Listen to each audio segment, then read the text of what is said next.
In early April, the MV Hondius set sail from the southern tip of Argentina, but the voyage was quickly brought to a halt by a sudden, fatal viral outbreak among the passengers on board. For the remaining passengers and crew, the situation is intensely difficult. They are trapped at sea, isolated within the closed system of the ship, waiting to see if new cases emerge from within their ranks.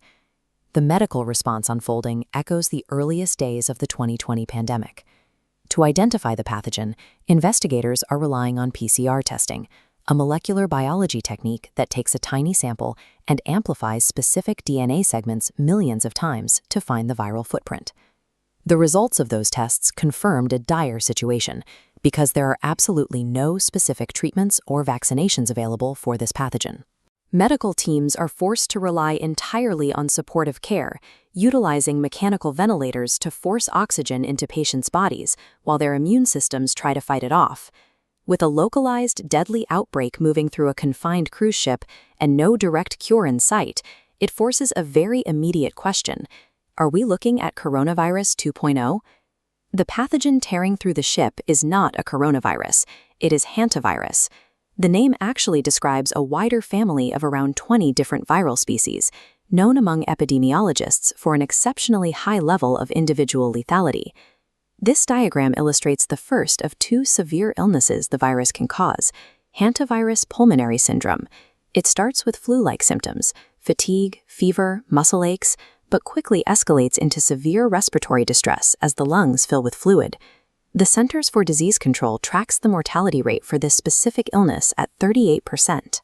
But shifting down to the body's filtration system, the second illness track is hemorrhagic fever with renal syndrome, and it is even more severe. Patients experience dangerously low blood pressure, internal bleeding, and acute kidney failure, bringing the mortality rate up to 50%. Surviving acute kidney failure requires maximum medical intervention. A patient's life becomes completely dependent on continuous dialysis, requiring a machine to artificially clean their blood because their own organs have shut down. Contracting this virus is essentially a biological coin flip for survival. That staggering microscopic lethality is why the international panic surrounding the MV Hondius outbreak is completely justified. But an infection with a 50% mortality rate carries a massive evolutionary disadvantage. Unlike a highly transmissible respiratory disease like COVID-19 or the flu, hantavirus operates as an environmental hazard. The virus's entire life cycle depends on a highly specific biological reservoir, wild rodents, particularly rats and mice, living outdoors. The pathogen lives natively within the droppings and dried urine of these animals. Consequently, the highest concentrations of the virus are found in rural environments, like fields, forests, and farm buildings, where rodent populations are dense. Getting infected requires a human to intrude into that space and physically disturb the waste. Sweeping out a barn or cleaning a long-abandoned shed kicks those dried droppings into the air, aerosolizing the viral particles, so they can be inhaled into the lungs. Because infection demands this direct physical interaction with a contaminated rural environment, the virus lacks the biological mechanics required to trigger a sudden, widespread global pandemic. If catching hantavirus requires sweeping out a dusty, infested barn, its presence on the pristine decks of a luxury cruise ship is difficult to explain.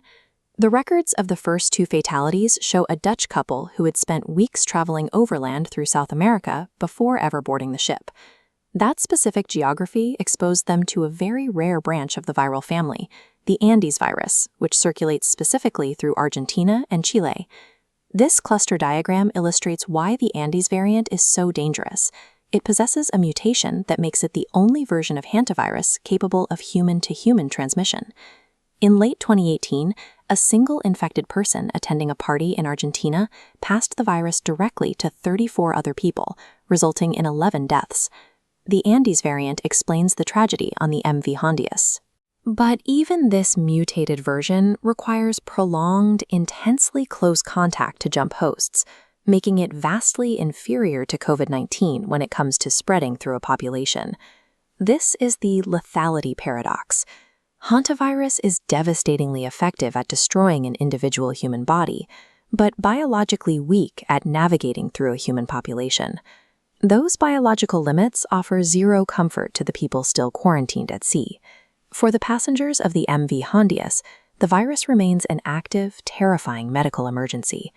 However, the leading global health authorities have issued their verdict on the wider threat. The World Health Organization currently assesses the risk to the broader global population as decidedly low. Public health experts will continue to monitor the virus to ensure it doesn't develop any new mutations, but its fundamental environmental mechanics make a sudden global spread highly improbable.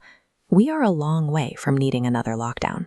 But this outbreak serves as a deadly reminder of the potent zoonotic threats that silently exist in the natural environment.